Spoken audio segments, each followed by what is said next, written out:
जातीय जनगणना का मुद्दा उत्तर प्रदेश में अब क्यों आया? जब अखिलेश यादव सरकार में थे, मुख्यमंत्री थे, तब उन्होंने ये मुद्दा क्यों नहीं उठाया? का कोई हिंदू समाज का ग्रंथ है तो उसको जो है जिस तरह से फाड़ा गया नेताओं द्वारा, ये चीज़ गलत है। 3% में क्या है, ब्राह्मणों को इनकी पार्टी जो है केवल टारगेट कर रही है। समाजवादी पार्टी की बात करें या स्वामी प्रसाद मौर्य जी की बात करें तो सही बात है कि वो चाहते हैं कि जाति विशेष या वर्ग विशेष को हम किसी तरह एकजुट करें, अलग करें, भड़काएं या जो भी कह सकते कल बयान आया है मुख्यमंत्री योगी जी का, उन्होंने कहा कि सनातन भारत की आत्मा है, राष्ट्र की आत्मा है। क्या आप इससे सहमत हैं? भारतीय जनता पार्टी भी ये कभी नहीं चाहेगी कि जिस विभिन्न कार्डों से जो हिंदुओं को एक रखने का प्रयास करती है वो किसी भी तरह वो बिदकें और टूटें, क्योंकि उनको वैसे भी पिछले लेटेस्ट चुनाव की बात करें और इस समय अर्थव्यवस्था की बात करें तो उनके लिए राह बहुत कठिन है आने वाले क्या मौर्य जी कोई धर्माचार्य हैं, कथावाचक हैं? ये चुनावी स्टंट है, ये चुनावी स्टंट है। क्या मैं शूद्र हूँ कि नहीं? मुझे मतलब ये बताइए शूद्र क्या होता है? शूद्र क्या है भाई? 17-22 की तरह इस बार भी अखिलेश गलती कर रहे हैं। बिल्कुल गलती, बहुत बड़ी गलती कर रहे हैं जो कि इनकी पार्टी में ही इनका विरोध। एक आम नागरिक अगर किसी को शूद्र बोल दे या उसकी जाति विशेष से अगर बुला ले तो उसके ऊपर SC/ST एक्ट लग जाता है और वो जेल में बंद हो जाता है और उसकी जमानत भी नहीं होती है। लेकिन उसके बाद इस तरह से शूद्र बोलना, जातियों बांटने की कोशिश करना, कहाँ तक ये समाज में हमारे लिए घातक होगा? अखिलेश जी ने सरकार चलाई है, काम बोलता है जैसा इनका स्लोगन चलता था, तो अब विकास की बातें करें, हमने ये अचीवमेंट किया, हमने ये करके दिखाया, उनकी बातें करें। इसके पहले अखिलेश जी मुख्यमंत्री रहे, उनके पिताजी मुख्यमंत्री रहे और उन्होंने केंद्र में जो है समर्थन दिया, कांग्रेस सरकार को दिया, तो उस समय तो जाति का जनगणना इन्होंने कराई नहीं। कोई भी नौकरी देते हैं, कहीं भी आवेदन करते हैं तो उसमें जाति का उल्लेख करते हैं ना, तो अगर करते हैं यानी वो व्यवस्था में है, तो उसके आधार पर अगर जनगणना हो भी जाती है, डर किसको है? मैं बताता हूँ, डर जिसको डर है वो इसको अगेंस्ट करेगा। पिछली बार उन्होंने मुद्दा उठाया था काम बोलता है, लेकिन काम नहीं बोल पाया, तो अब जाति का मुद्दा उठाना चाहिए। हमें इस समय ये मुद्दा नहीं उठाना चाहिए था किसी भी जाति को लेकर। क्या मुद्दा आप क्या कहना चाहते हैं? चुनाव के जस्ट पहले उठाते तो फायदा मिलता। मनोज जी, क्या आपको लगता है जाति का कार्ड जो चल दिया गया है, क्या ये भारतीय जनता पार्टी के हिंदुत्व के कार्ड के सामने टिक पाएगा, भारी पड़ पाएगा? जो मौर्य जी बता रहे हैं ना, मौर्य जी तो डेटा है उनके पास, उन्होंने तो क्या बोलते हैं कि सर्वे कराया भाई मौर्य जी ने। मौर्य जी ने सर्वे पिछली बार भी कराया था कि भाजपा हार रही है, इसलिए जनमानस भी, अगर हम गृह प्रवेश करते हैं तो घर में पूजा पाठ करते हैं, उसकी धुलाई सफाई कराते हैं, गंगा जल छिड़कते हैं, तो योगी वो तो एक मठ के पीठाधीश्वर भी हैं, योगी हैं, तो अगर उन्होंने ऐसा कर दिया तो क्या ये कोई गलत था या उनकी ऐसी दुर्भावना थी कि क्या वो किसी को अपमानित करना चाहते थे? वंदे मातरम साथियों, मेरा नाम है पीयूष, आप मेरे साथ देख रहे हैं राजनीति। आज चर्चा में हम 4 लोग बैठे हैं। मेरे साथ मेरे बाएं हाथ पे गोल्डी सिंह जी हैं, दाहिने हाथ पे मनोज मिश्रा जी हैं, नमस्ते लखनऊ के संपादक हैं, और स्वतंत्र पत्रकार एवं राजनीतिक विश्लेषक शैलेंद्र शुक्ला जी भी हमसे जुड़े हैं। जो वर्तमान में उत्तर प्रदेश और भारत की राजनीति में आप देख रहे हैं गर्माहट आई हुई है, एक पोस्टर वॉर जारी है, रामचरितमानस की कुछ चौपाइयों को लेकर हाहाकार मचाया जा चुका है, उस पर हम चर्चा करेंगे कि इस तरह के मुद्दे को उठाने के बाद समाजवादी पार्टी को क्या कोई फ़ायदा मिलने वाला है या बीजेपी हिंदू कार्ड खेलकर अपनी पुरानी जो उसकी कोर वैल्यूज़ है उस पर चलते हुए राजनीति में सफलता को निरंतर आगे बढ़ाएगी। ये बातें आज यहाँ पे चर्चा का विषय हैं। सबसे पहले हम बात करेंगे गोल्डी सिंह जी से। गोल्डी जी, बताइए, जो आपने देखा जो पोस्टर वॉर चल रही है जाति विशेष को लेकर, रामचरितमानस पे जिस तरह से मौर्य जी ने बयान दिए, इस पे आप क्या कहना चाहेंगे? सबसे पहले मैं आपके सब्सक्राइबर्स को, यूट्यूब चैनल के और व्यूअर्स को धन्यवाद कहता हूं कि इस मुद्दे को वो देख रहे हैं, क्योंकि जो ये रामचरितमानस का मुद्दा है ये बहुत इस समय गरमाया हुआ है राजनीतिक तौर पे। और हम लोगों ने अभी कुछ आपने वीडियो में देखा भी होगा कि जो हनुमान जी लेटे वाले मंदिर थे वहाँ पे हम लोगों ने कवर भी किया था, जहाँ पर स्वामी प्रसाद मौर्य का जाना बैन है। देखिए, किसी संस्था, कोई समाज की जब कोई ग्रंथ को कोई अपमानित करता है तो उसकी भावना को आहत होती है। तो इस चीज़ का ज़रूर ध्यान रखना चाहिए। अगर कोई समाज का, कोई हिंदू समाज का ग्रंथ है तो उसको जो है जिस तरह से फाड़ा गया नेताओं द्वारा, ये चीज़ गलत है। जैसा कि बताया कि ग्रंथ का अपमान करना, फाड़ना, जलाना कॉपीज़ को, वो सरासर गलत है और कहीं ना कहीं भावनाएं जुड़ी हैं तो लोगों को बुरा लगता है। मनोज जी, आप क्या कहना चाहेंगे? नमस्कार दोस्तों, मैं मनोज मिश्रा, नमस्ते लखनऊ संपादक। दोस्तों, मैं कहना यही चाहूँगा, स्वामी प्रसाद मौर्य जी ने जो किया, जो कहा रामचरितमानस पे, वो श्री रामचरितमानस हमारे हिंदू वर्ग में भारत ही नहीं अभी तो जो है अंतर्राष्ट्रीय स्तर पे ये पूरा धार्मिक ग्रंथ है। इसके लिए सभी की आस्थाएं, हिंदू वर्ग की आस्थाएं जुड़ी हैं और किसी भी व्यक्ति को, किसी जात या विशेष को किसी धार्मिक ग्रंथ या क्या उसके बारे में गलत बोलने का अधिकार नहीं है। तो मौर्य जी ने सरासर क्या बोलते हैं, हिंदुओं में विभाजन की राजनीति करके वोट बैंक की राजनीति कर रहे हैं। इनको केवल अपनी पार्टी के लिए और इनको अपने लिए तुच्छ लोकप्रियता हासिल करने के लिए केवल ये उल्टे सीधे बयान दे रहे हैं, जो कि सरासर गलत है। इससे हमारी भावनाएं आहत होती हैं। अब लोग उनके कहने पर, कुछ उनके समर्थक ऐसे भी हैं जो कहने पर क्या रामचरितमानस की प्रतियां जला रहे हैं। इससे क्या बोलते हैं कि हिंदुओं में ही उग्रता आएगी और एक दूसरे में आपस में लड़ेंगे। जिसका फ़ायदा क्या बोलते हैं राजनीतिक पार्टियां लेना चाह रही हैं। और इसमें माननीय राष्ट्रीय अध्यक्ष अखिलेश यादव जी भी इनको जो है कहना चाहिए था कि क्या बोलते हैं, कहना चाहिए था कि ये हमारी जो है आस्था है हिंदुओं श्री राम के प्रति। कोई ऐसा व्यक्ति नहीं है जो भारत में जो राम के प्रति आस्था जिसकी नहीं है। सभी की आस्था जो है राम से जुड़ी हुई है और हमारी भी आस्था है। और कहीं ना कहीं क्या बोलते हैं, वो देखा जाए तो अगर स्वामी प्रसाद मौर्य जो 85% 87% की बात करते हैं तो ये आंकड़े लाए कहाँ से आखिर? पहले तो ये स्वामी प्रसाद मौर्य जी हमें ये बताओ कि आंकड़े कहाँ से आ रहे हैं इनके पास। भाई वो 3% की बात करते हैं। 3% में क्या है, ब्राह्मणों को इनकी पार्टी जो है केवल टारगेट कर रही है। आपका कहना है ब्राह्मणों को टारगेट कर रही है। शैलेंद्र जी से बात करें। शैलेंद्र जी, आप स्वतंत्र पत्रकार हैं और राजनीतिक विश्लेषक भी हैं। आप इस सब प्रकरण को किस प्रकार से देखते हैं? जी धन्यवाद मुझे ये मौका देने के लिए। तो देखिए, जहाँ तक मेरा मानना है, मनोज जी से भी काफ़ी हद तक सहमत हूँ मैं कि यह राजनीति से ज़्यादा इसका और कोई बड़ा उद्देश्य नहीं है। क्योंकि त्रेता युग की बात थी, आज से लगभग जो कहा जाता है 11,000 साल पहले रामचंद्र जी हमारे भगवान विराजमान थे धरती पर। उसके बाद तुलसीदास जी ने जो रामायण लिखी और वो ग्रंथ का हम अपने मंदिर में भी रखते हैं और विभिन्न आयोजनों में उसकी पूजा भी करते हैं। एक धार्मिक ग्रंथ है हमारा।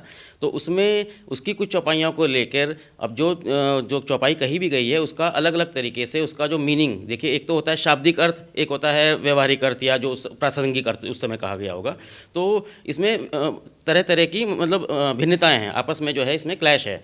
क्योंकि अब खाली समाजवादी पार्टी की बात करें या स्वामी प्रसाद मौर्य जी की बात कहें तो सही बात है कि वो चाहते हैं कि जाति विशेष या वर्ग विशेष को हम किसी तरह एकजुट करें, अलग करें, भड़काएं या जो भी कह सकते हैं और उनको अलग करें। लेकिन जहाँ तक भाजपा की भी बात है तो देखिए, एक है क्रिया, मौर्य जी ने एक क्रिया की, उस पर प्रतिक्रिया आना। प्रतिक्रिया में एक दंगे जैसी स्थिति या विरोध के रूप में भी एक है ना बड़ी भयानक स्थिति का उत्पन्न होना। क्योंकि 11,000 साल पहले की बात हो रही है, उसमें अगर किसी ने कुछ कह भी दिया तो वो बदल तो नहीं गया ना। तो उसको सोच समझ के संयम से, क्योंकि भारतीय जनता पार्टी भी ये कभी नहीं चाहेगी कि जिस विभिन्न कार्डों से जो हिंदुओं को एक रखने का प्रयास करती है वो किसी भी तरह वो बिदकें और टूटें। क्योंकि उनको वैसे भी पिछले लेटेस्ट चुनाव की बात करें और इस समय अर्थव्यवस्था की बात करें तो उनके लिए राह बहुत कठिन है आने वाले समय में, चाहे इन 9 राज्यों की बात हो आने वाले इस एक साल में या फिर 2024 की। तो दोनों तरफ से राजनीति ही हो रही है और राजनीति को इसमें नहीं आना चाहिए। और देखिए, तुलसीदास जी को कितना सम्मान करते हैं हम, आम आप और सभी लोग करते हैं, और उनको भी अब लोग गाली और अपशब्दों का इस्तेमाल उनके लिए कर रहे हैं। तो ये राजनीति से ज़्यादा कुछ नहीं है और ये बहुत तुच्छ राजनीति है जिसका अंत होना अति आवश्यक है। ये बात मैं कहना चाहूँगा कि जैसे कि अभी जो बयान जो हुआ है, ये अभी कल बयान आया है मुख्यमंत्री योगी जी का। उन्होंने कहा कि सनातन भारत की आत्मा है, राष्ट्र की आत्मा है। क्या आप इससे सहमत हैं? देखिए, सनातन का अर्थ जो हम लोग समझते हैं कि आदि से अनादि तक होता है। आपके सनातन का, जैसे मैं सिख समाज से बिलोंग करता हूँ, आपका जो सनातन का शायद यही अर्थ है। बिल्कुल ठीक है। तो जैसे कि अब ये रामचरितमानस के जो मुद्दा इन्होंने उठाया है, कुछ चौपाइयाँ जैसे गलत शूद्रों के बारे में कहा गया, जैसे सपा कार्यालय में लगा भी हुआ था बोर्ड कि मैं शूद्र हूँ, गर्व से कहो मैं शूद्र हूँ। ठीक है, आप शूद्र हैं, गर्व से कहें। लेकिन जैसे कि ये देखिए, बाबा तुलसीदास जो थे उनको स्वयं कहते हैं हनुमान जी के दर्शन हुए थे साक्षात, तभी उन्होंने जो है रामचरितमानस को लिखा।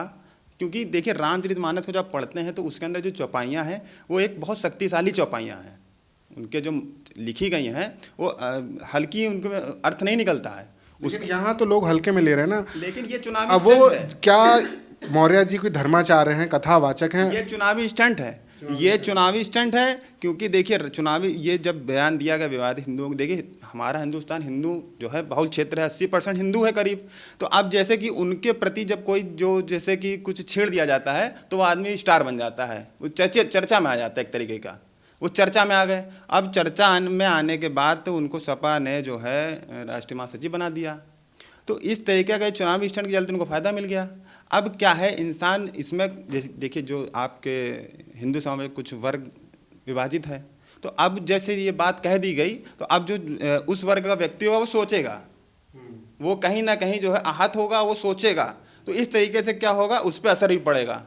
इसी के चलते लेकिन जो बीजेपी के जो हमारे जो आपके जो नेता हैं उनकी कड़ी कार्रवाई नहीं हुई है अभी तक। इसलिए नहीं हुई है कि वो चाह रहे हैं, सपा चाह रही है, सपा के लोग चाह रहे हैं कि हम इस प्रकार से छेड़ा जाए हिंदुओं को कि जिससे कुछ प्रतिक्रिया हो, माहौल बिगड़े। आप मतलब ये कहना चाह रहे हैं कि ये जानबूझ के किया गया ताकि माहौल खराब हो? बिल्कुल, ये एक तरह का स्टंट है ये, कि जिसका फायदा आने वाले चुनाव में सपा को मिल सके। बिना खर्चे के जब आप अपना खुद को चर्चा में लाना चाहते हैं तब इस तरह के बयान दिए जाते हैं। ऐसा सोशल मीडिया का युग है, आप कुछ भी बोलोगे, आप किसी भी के बारे में जरा सा भी कुछ कह दो गलत, तो सोशल मीडिया के मुझे हमारे सबके पास मोबाइल रखा हुआ है और तुरंत हमारा वायरल हो जाती चीज़ें। इससे क्या आपको लगता है कि वाकई में क्या उत्तर प्रदेश में या आगामी चुनाव जब होने वाले हैं लोकसभा के, उसमें क्या वाकई सपा को कोई फ़ायदा मिल पाएगा? भाई उस हिसाब से देखा जाए तो हमें तो नहीं लगता कोई फ़ायदा होगा। ठीक है, जैसे इनके यहाँ समाजवादी पार्टी के प्रदेश कार्यालय में इनके कार्यकर्ताओं ने लगा रखा है, तो क्या अखिलेश यादव जी को जानकारी इसकी नहीं है कि वोट में यह सी बात है कि क्या बोलते अगर आप हिंदुओं की भावनाओं उन्होंने बोला कि मैं शूद्र हूँ। हाँ, और योगी जी जवाब दें क्या मैं शूद्र हूँ कि नहीं? मुझे मतलब ये बताइए शूद्र क्या होता है? शूद्र क्या है भाई? शूद्र कर्मों से, आपके हिसाब से शूद्र क्या होता है? शूद्र ये होता है अपने कर्मों और विचारों से आदमी शूद्र होता है। अगर अपने आप को शूद्र माने तो आप शूद्र हैं। अब भाई आप उनके यहाँ तो वो भी लगा मैं गर्व से कहूँ मैं शूद्र हूँ, और दूसरी तरफ लगा गर्व से कहूँ मैं ब्राह्मण हूँ। तो इसमें अगर देखा जाए तो इसमें क्या है भाई, राष्ट्रीय अध्यक्ष जी को भी जानकारी होगी इसकी कि क्या हमारे यहाँ पोस्टर लगे हुए हैं। तो स्वामी प्रसाद मौर्य जी जो हैं ये केवल वोट पाने के लिए अपनी, और इसके पास इनके पास कोई इस समय कोई इनकी लोकप्रियता तो थी नहीं, कोई इनको पूछ रहा नहीं था। भाई हमारा कहने मतलब रामचरितमानस आज का तो ग्रंथ है नहीं। चुनावों में लाभ मिलेगा कि नहीं मिलेगा मेरा कुछ नहीं, कुछ नहीं, इनको कोई लाभ नहीं मिलेगा, बाकी नुकसान हो जाएगा, बाकी नुकसान ही होना है। भाई बीजेपी आखिर आप ये बताएं बीजेपी क्यों शांत है इस समय? क्या बीजेपी तो हर चीज को एक उत्सव बना देती है। अब शिलाएं शालिग्राम की आ रही हैं तो उसको भी उन्होंने ऐसा परिदृश्य बना दिया कि लोग जय जयकार कर रहे हैं। बिल्कुल जयकार। और इनके लिए बीजेपी क्यों नहीं बोल रही है बाकी स्वामी प्रसाद मौर्य के लिए? क्योंकि अगर बीजेपी बोलेगी तो स्वामी प्रसाद मौर्य को थोड़ा उसमें क्या बोलते हैं उनकी लोकप्रियता और बढ़ेगी। बल्कि अगर ना बोलना ही बीजेपी का समझिए कि मतलब कि लोकप्रियता उनकी बढ़नी नहीं है आगे। और बाकी इनकी बेटी देखिए संगमित्रा जी जो है लोकसभा में इस समय सांसद है, वो कह रही है हमारा स्वामी प्रसाद मौर्य से कोई लेना देना नहीं है, वो तो अपना तैयारी कर रहे हैं। शिवपाल यादव जी भी यही बोल रहे हैं हमारा कोई। हाँ, शिवपाल यादव जी ने बोला कि बाकी उन्होंने मजे हुए नेता की तरह बोला कि मुझे पार्टी का इसमें कोई लेना देना नहीं है, और ये उनकी व्यक्तिगत राय है। पवन पांडे जी को ले लिया, अयोध्या से विधायक रहे हैं, वो भी क्या बोलते मंत्री रहे हैं, तो उन्होंने बोला। लेकिन अब ब्राह्मण नेता हैं वो तो पार्टी लाइन में तो उनको चलना ही पड़ेगा। क्या 17 और 22 की तरह इस बार भी अखिलेश गलती कर रहे हैं? बिल्कुल गलती, बहुत बड़ी गलती कर रहे हैं, जो कि इनकी पार्टी में ही इनका विरोध होगा। अभी 2024 आने दीजिए, 2024 में ये सब मुद्दे बनेंगे। और हमें लगता है कि अखिलेश यादव जी को ये सब मुद्दे छोड़ के कहना चाहिए कि विकास की राजनीति करिए, विकास की राजनीति करिए भाई, बेरोजगारी की राजनीति करिए, और आप महंगाई की राजनीति करिए, सड़कों पे आइए भाई। काम बोलता से अब आप रामचरितमानस पे चले गए, तुलसीदास ये हाँ, तो ये गलत है। जैसे ग्रंथों पे नहीं आना चाहिए। अब उसमें किस संदर्भ में कहा गया है? जैसे हमने एक पोस्टर उसमें देखा कि अधम ते अधम अति नारी। अब भाई ये इसका मतलब क्या है? आप इसका संदर्भ तो समझो, किस संदर्भ इसको, हाँ, किस प्रसंग में कहा गया, किस संदर्भ में कहा गया। इसको सबरी जी ने रामचंद्र जी से कहा था, जहाँ तक मुझे मतलब कि ज्ञात है। सबरी जी ने अपने उसमें किसी नारी की कोई भावना कोई आहत ही नहीं। भगवान के सामने तो सभी क्या बोलते हैं कि जो नतमस्तक है। शैलेंद्र जी, शूद्र तो वर्ण व्यवस्था में था, संविधान में शूद्र शब्द का कहीं उल्लेख नहीं है। वहाँ SC ST OBC कैटेगरीज बनाई गई हैं। उसके बाद भी एक पुरानी व्यवस्था से एक शब्द को निकाल के लाना, और अगर हम किसी को या कोई भी एक आम नागरिक अगर किसी को शूद्र बोल दे या उसकी जाति विशेष से अगर बुला ले तो उसके ऊपर SC ST एक्ट लग जाता है। और वो जेल में बंद हो जाता है और उसकी जमानत भी नहीं होती है। लेकिन उसके बाद इस तरह से शूद्र बोलना, जातियों को बांटने की कोशिश करना, कहाँ तक ये समाज में हमारे लिए घातक होगा या फ़ायदेमंद होगा? देखिए, इसमें फ़ायदा तो मुझे नहीं दिखता किसी का भी होने वाला है, क्योंकि जहाँ तक शूद्र शब्द की बात लें तो एक वर्ण व्यवस्था एक समाज में होती थी। वो हर व्यक्ति को, हर वर्ण को एक कार्य उनके लिए होता था कि आप ये कार्य करेंगे, उस हिसाब से आपको शूद्र है। शूद्र से का अगर आप शाब्दिक अर्थ निकालें और आज की डेट में आप कोई सा भी रिक्ति निकलती है, कोई सा भी नौकरी निकलती है, मान लीजिए उस कैटेगरी की, तो उसमें आप कभी देखते हैं किस कैटेगरी के कितने लोग तुरंत कूद के वहाँ पे अपना आवेदन करने चले जाते हैं। तो ये सस्ती राजनीति, मतलब तुच्छ राजनीति से बढ़कर और कुछ नहीं है, और मुझे ये भी नहीं लगता कि किसी को कुछ फ़ायदा होने वाला है। और हाँ, देश की भी बात नहीं करेंगे, क्योंकि मुझे लगता है प्रदेश में ही इसका जो भी थोड़ा बहुत हलचल और वो हो रही है, जिसमें देश में भी लोग अलग अलग विचार के और अलग अलग सोच के लोग होते हैं हर राज्य में, तो ये ज़्यादा दिन नहीं चलेगा और इन्हें तुरंत ख़त्म कर देना चाहिए। साथ ही मनोज जी ने बिल्कुल सही कहा कि अखिलेश जी ने सरकार चलाई है, काम बोलता है जैसा इनका स्लोगन चलता था, तो आप विकास की बातें करें, हमने ये अचीवमेंट किया, हमने ये करके दिखाया, उनकी बातें करें। और भाजपा को भी यही करना चाहिए कि महंगाई, रोजगार, शिक्षा, स्वास्थ्य और जो भी कार्य हुए हैं, विकास, इन मुद्दों पे खाली ज़मीनी बातें करें, इसी में आपस में अपना अचीवमेंट दिखाएं कि हमने ये किया, ये कर दिखाया। और देखिए, भाजपा को दोबारा मैं इसलिए लाना चाहूँगा क्योंकि वो सत्ता में है, और हम स्वतंत्र पत्रकारों का, राजनीतिक विश्लेषकों का एक पहला फ़र्ज, समाज के चतुर्थ स्तंभ के रूप में पहला फर्ज बनता है, चाहे वो केंद्र सरकार हो या किसी भी राज्य की बात हो रही है, तो जो सत्ता में काबिज है उसकी जो भी कमियां या गलतियां उनको उजागर करना और उनसे प्रश्न पूछना, ये हमारा अधिकार है और कर्तव्य भी है। देखिए, समाज का एक स्तंभ के नाते, चतुर्थ स्तंभ के नाते। तो मैं फिर से ये कहूँगा कि आखिरी में, क्योंकि आप फिर एक साल के लिए बजट का सबसे पहला वो क्या आया कि एक साल के लिए फिर राशन योजना बढ़ा दी गई। मतलब एक अर्थव्यवस्था का, अर्थशास्त्र का विद्यार्थी रहा हूं और विशेषज्ञ भी हूं, तो मुझे हंसी आती है कि आप यूपी में आपने देखा कि हाँ, आखिरी टाइम पे हमने सस्ता राशन ने हमको वोट दिला दिया गया, हमने क्या किया, कहाँ आदमी परेशान था, किस महंगाई में था, सिलेंडर कितने का था, उनको उज्ज्वला में या जो भी सिलेंडर मिला वो जला पा रहे हैं, नहीं जला पा रहे हैं। तो ये सारे मुद्दे गौण हो जाते हैं, तो ये चिंता का विषय है और इसमें हम लोगों को मिलकर कुछ करना होगा। जैसा कि बताया कि मुद्दा विकास के ऊपर इर्द गिर्द ही बुना जाना चाहिए, लेकिन इस तरह के जब बयान आते हैं तो ऑटोमेटिक ये पिच बदल जाती है। इस तरह की जब बातें होती हैं और इस तरह के जो नेता होते हैं, जैसे समाजवादी पार्टी में कुछ ही समय पहले, चुनाव होने से कुछ ही समय पहले भारतीय जनता पार्टी से कूद के समाजवादी पार्टी में मौर्य जी चले गए। 5 साल उन्होंने पूरी मलाई काटी, उसके पहले किसी और पार्टी में, बसपा में हुआ करते थे। तो इस तरह के नेता, और वो अपना खुद का चुनाव भी हार गए, विधायकी भी हार गए, एमएलसी बन के आए। तो इस तरह के नेता जब इस तरह की कोई टिप्पणी करते हैं, उसको उस पर विवाद होता है, उसको मुद्दा बनाया जाता है, टीवी डिबेट्स में ये चीज़ें चलती हैं, और उसके बाद, उसके तुरंत बाद उन्हें महासचिव बना दिया जाता है, राष्ट्रीय महासचिव बना दिया, प्रमोशन मिल जाता है।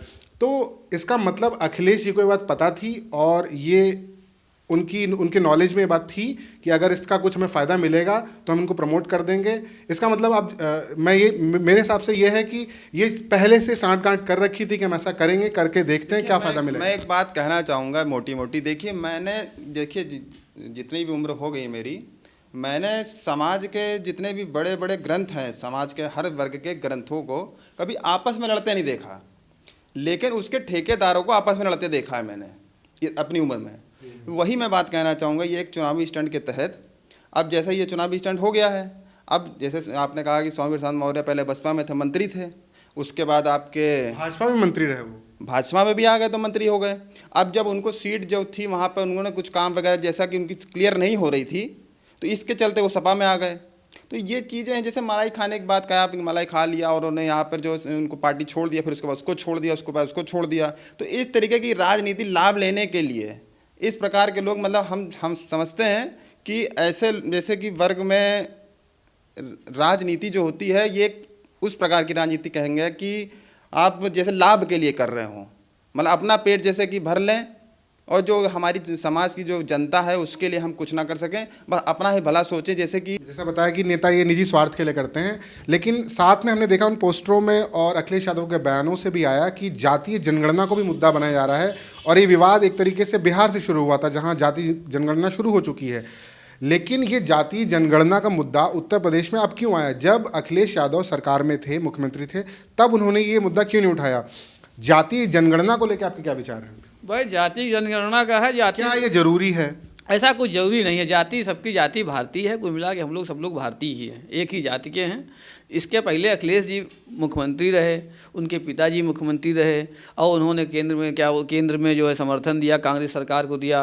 तो उस समय तो जाति का जनगणना इन्होंने कराई नहीं। भाई उस समय आप केंद्र में थे, उत्तर प्रदेश जैसे बड़े राज्य में थे, आपको जाति का जनगणना करानी चाहिए थी, क्यों आपने नहीं कराई? आज बीजेपी गवर्नमेंट है, उसमें आप क्या बोलते हैं, हिंदू और मुस्लिम और ये क्या फ़ायदा उसमें? हम लोग हिंदू और मुस्लिम मुस्लिम हैं, तो सबकी जाति एक ही होनी चाहिए, एक भारतीय होना चाहिए। भाई हम तो सब एक दूसरे को देखते हैं कि सब बड़े, मतलब उसमें कोई समस्या किसी को नहीं है। बस यही है कि नेतागिरी अगर यही हिंदू मुस्लिम और ये शूद्र और ब्राह्मण ये सब अगर ख़त्म, मतलब कि अगर ये सब ख़त्म हो जाएगा तो उनकी राजनीति की दुकान तो चलनी नहीं है।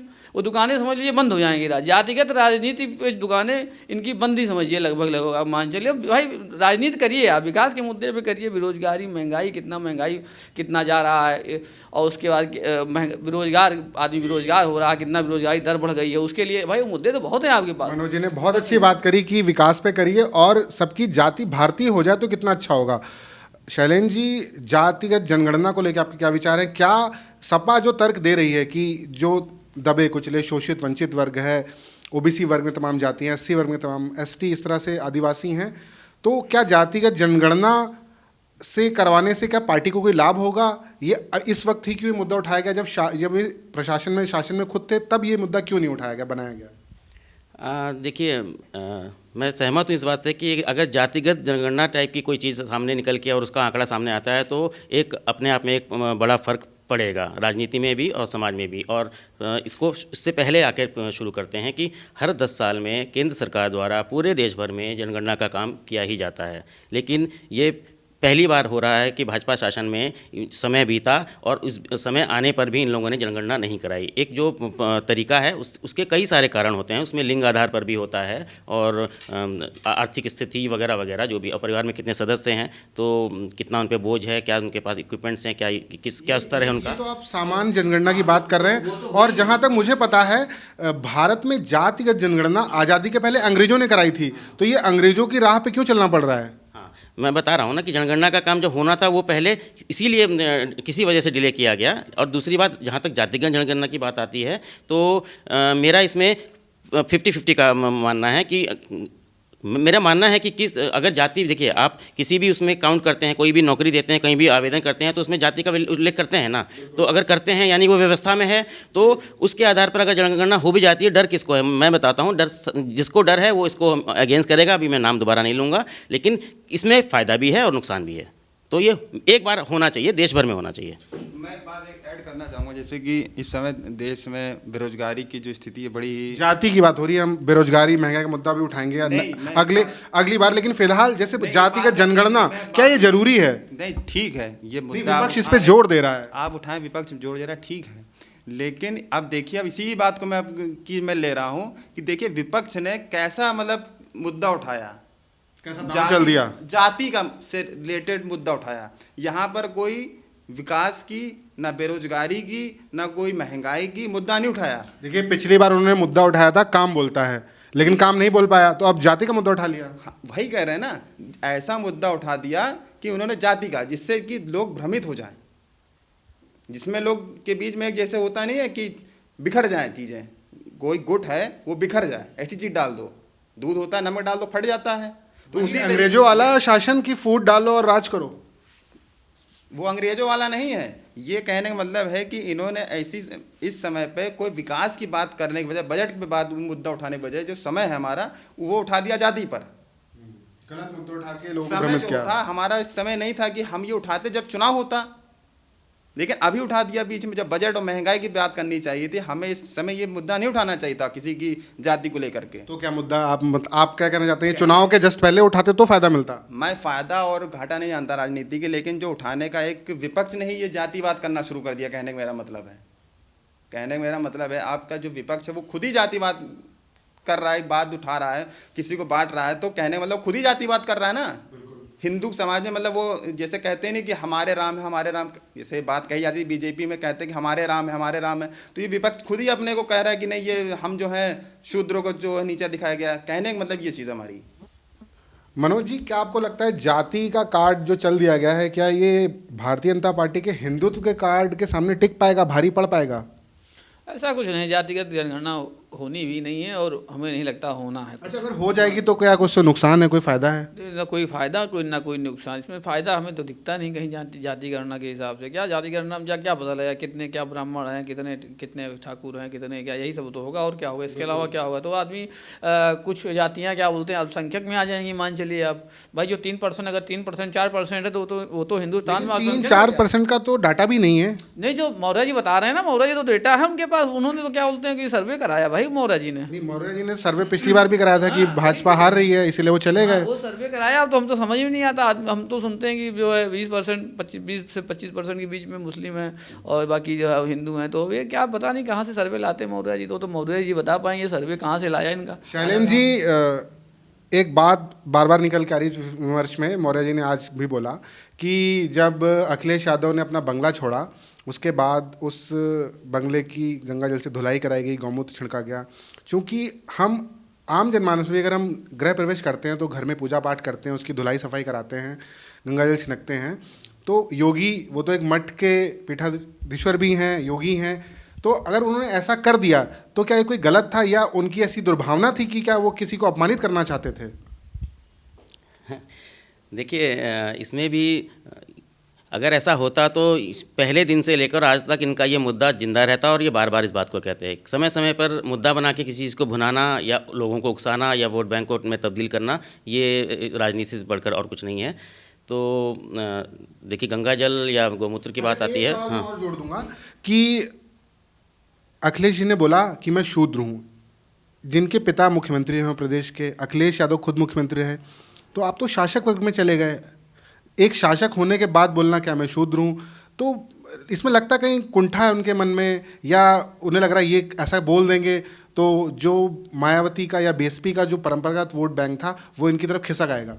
एग्जैक्टली, ये वोट बैंक को साधना और लोगों को अपने पक्ष में कुछ जातियों को एकजुट करने से बढ़कर ज़्यादा और कुछ नहीं है। क्योंकि जैसे कि वर्ण वाली बात आती है ना, शूद्र वर्ण के हिसाब से था, और अब आप जैसे आपने खुद ही एग्जांपल दिया कि आप तो शासक हो गए एक तरह से, तो आप जैसे एक क्षत्रिय वर्ण कहा जाता था जो कि कमान संभालता था, व्यवस्था संभालता था, तो आप अगर उस कैटेगरी में आके आप फिर अपने आप को शूद्र लिख रहे हैं, तो ये देखिए कुछ नहीं है। वो आपको हो सकता है अभी समझ में नहीं आ रहा है कि क्या करना है क्या नहीं करना है, तो जो एक इन लोगों ने प्लान बनाया है या प्लान चल रहा है पीछे, उसी में लोगों को खाली इकट्ठा करने की कोशिश है और इससे ज़्यादा कुछ नहीं है। जैसा कि आपने देखा, सभी साथियों ने अपने विचार रखे और ये मुद्दा कई पहलुओं को लेकर साथ में चल रहा है, जिसमें राजनीति भी है, धर्म भी है, जाति भी है, और देखिए आगे कहाँ तक जाता है।